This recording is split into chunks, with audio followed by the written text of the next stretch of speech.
அவங்க காய்கறி விக்கட்டும். நம்ம இன்ஃப்ளேஷன் மேல ஃபோக்கஸ் பண்ணுவோம். ஸோ இன்ஃப்ளேஷன் பார்த்தீங்கன்னா, அதாவது இப்போ வந்து டேட்டா வந்திருக்கு. எந்த டேட்டா வந்திருக்கு அப்படின்னு பார்த்தீங்கன்னா, ஜூன் மந்தோட டேட்டா வந்திருக்கு. ஸோ ஜூன் மந்த்ல வந்து எவ்வளோ இன்ஃப்ளேஷன் இருந்துச்சு அப்படிங்கிறது. ஸோ எவ்வளோ இருந்துச்சு அப்படின்னு பார்த்தீங்கன்னா, 2.10 இருந்துச்சு. ஸோ ப்ரீவியஸ்ங்கிறது அ மே மாசத்தோடது. ஸோ மே மாசத்தோடது பார்த்தீங்கன்னா, 2.82 இருந்துச்சு. ஸோ ஃபோர்காஸ்ட் எவ்வளோ பண்ணாங்க? ஜூன் மந்த்துக்கு எவ்வளோ வரும் அப்படின்னு எஸ்டிமேட் எவ்வளோ பண்ணாங்க அப்படின்னு பார்த்தீங்கன்னா, 2.5 எஸ்டிமேட் பண்ணாங்க. ஸோ இப்போதைக்கு 2.10 வந்திருக்கு. ஸோ 2.10 அப்படின்னு வந்திருக்கிறது குட் தான். குட் அப்படின்னு சொல்லுவோம். ஸோ இதனால என்ன பிரச்சனை? அதாவது நம்மளுக்கு என்ன லாபம்? ஸ்டாக் மார்க்கெட்ல என்ன லாபம் அப்படின்னு பார்க்கறதுக்கு முன்னாடி, ஓரளவுக்கு சும்மா டீட்டெயில்ஸ் அதாவது சும்மா பேசிக் தெரிஞ்சுக்கோங்க. சிபிஐ அதாவது இன்ஃப்ளேஷன் எவ்வளோ அப்படிங்கிறது. ஸோ அதான் 2.10 வந்திருக்கு. ஆனா இங்க என்ன நோட்டீஸ் பண்ணுங்க. 6 இயர் லோ 6 வருஷம் கழிச்சு இப்ப தான் 2.10 வந்து டச் பண்ணியிருக்கு. ஸோ அது எதனால இம்பாக்ட் ஆச்சு? எதனால வந்துச்சு அப்படின்னு பார்த்தீங்கன்னா, sharp drop in food prices. Food பிரைஸஸ்ல தான் வந்து எஸ்பெஷலி வந்து சிரல்ஸ், பல்சஸ், வெஜிடபிள்ஸ்ல தான் வந்து மேக்ஸிமம் இதாயிருக்கு.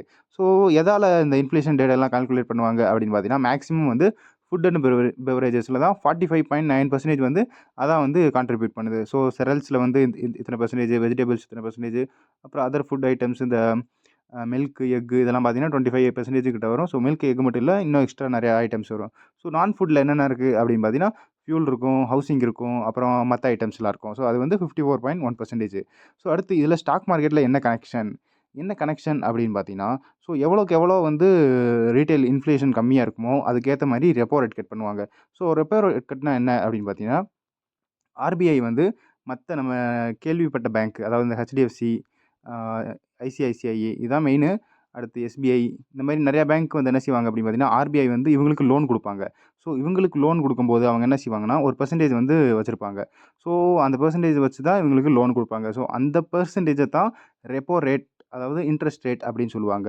ஸோ அந்த ரீட்டெயில் இன்ஃப்ளேஷன் எவ்வளோக்கு எவ்வளோ கீழ இருக்குமோ, அதே மாரி இன்ட்ரெஸ்ட் ரேட்டு பேங்க்குக்கு வந்து ஆர்பிஐ அவ்வளோ இன்ட்ரெஸ்ட்ல பேங்க்குக்கு அந்த இன்ட்ரெஸ்ட்ல வந்து லோன் குடுக்கும்.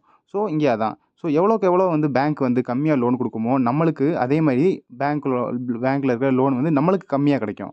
ஸோ அவங்களுக்கு கம்மியா கிடைக்கும்போது நம்மளுக்கும் கம்மியா கிடைக்கும். அதே மாரி பிசினஸ்க்கும் கம்மியா கிடைக்கும். பிசினஸ்னா இந்த ஷேர் மார்க்கெட்ல இருக்க கம்பெனிக்கும், பிசினஸ்க்கும் கம்மியா கிடைக்கும். ஸோ அதனால கம்பெனிக்கு கம்மியா கிடைக்கும்போது, அவங்களோட ரெவென்யூ கூடும். ஸோ அவங்களோட ரெவென்யூ கூடுனா ஷேர் பிரைஸ் கூடும். ஸோ ஷேர் பிரைஸ் கூடுனா ப்ராஃபிட் கூடும். எல்லாமே கூடும். அதனால தான் இன்ட்ரெஸ்ட் ரேட்டு அதே மாரி இன்ஃப்ளேஷன் டேட்டா வந்து நம்ம பார்த்துக்கிட்டே இருக்கணும். ஸோ இந்த வீடியோல அவ்வளோதான். அடுத்த வீடியோல பார்ப்போம். நான் தான் ஸ்டாக்கர். Good bye.